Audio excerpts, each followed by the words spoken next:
Okay, so what have I learned from my audience feedback for my video? So some of the negative feedback at the beginning, before I had finished my product, in first draft stages, was that my narrative was hard to understand. So when people saw my video, they weren't quite sure 100% of the message that I was trying to get across. It was a bit vague, and I was just throwing shots together and it didn't quite make sense. There were also some gaps, but that wasn't too commented on. Another problem was the dark lighting in places, so the camera had a grainy effect. I wanted to film in a darker setting so that in the living room scenes my narrative was clear that it was a dark, bad place to be. Some of the shaky camera shots were taken in Sheffield, in the Peak District, where it was very hard and we didn't have the budget to go back out and reshoot. So therefore, some of the negative feedback that I got when my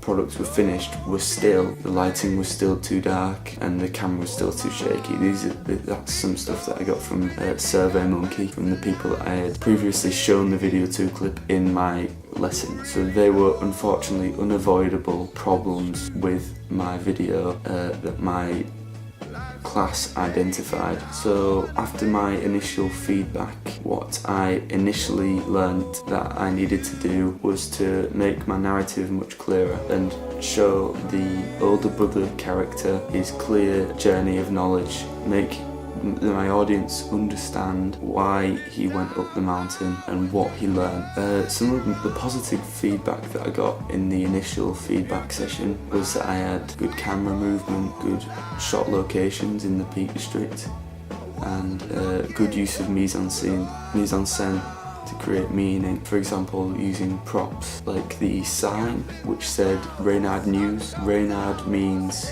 fox.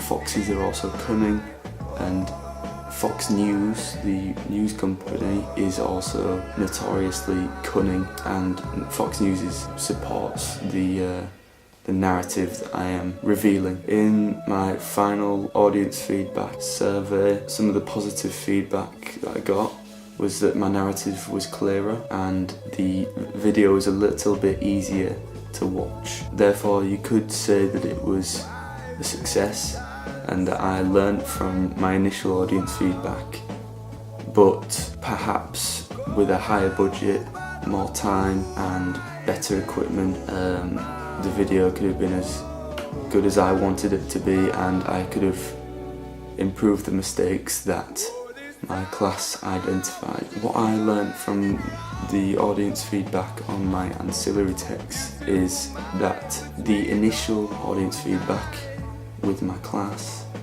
the negative feedback was that it was incomplete, which was fine, but it meant that I couldn't get a full scope of feedback, and that there was a lack of creativity.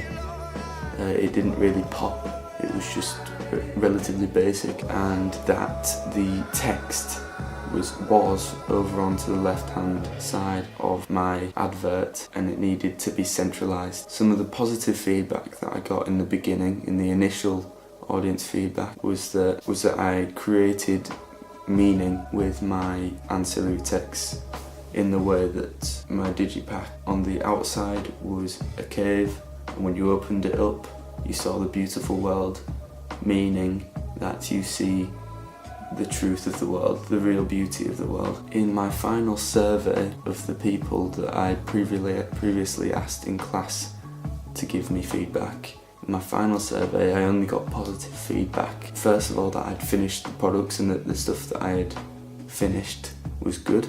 Secondly, that I used original images to make it my own, make it unique. The centralisation made my product conventional, which was positive, and that it was more creative. Therefore, you could say that I learned from my initial audience feedback and improved on my product.